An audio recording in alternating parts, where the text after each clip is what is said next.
With Aweber's RSS element, you can easily add content to your email from your blog using your blog's RSS feed URL. Did you know you can also add your YouTube playlist to your email using a special URL as well? Let me show you. So we're going to start off here in our YouTube playlist. We're going to click Share.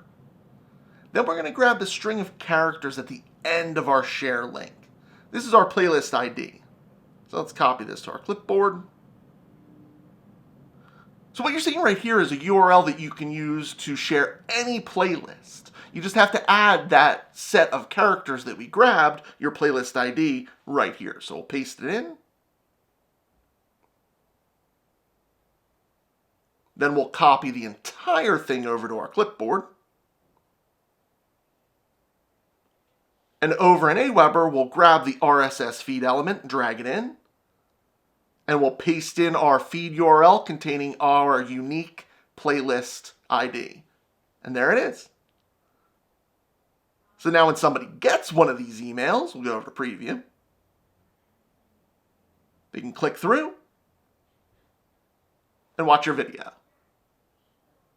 And that's it. You can easily add your YouTube playlist to your email using that YouTube feed URL. Go ahead, try it out in Aweber. Not a customer yet? Sign up. It's absolutely free.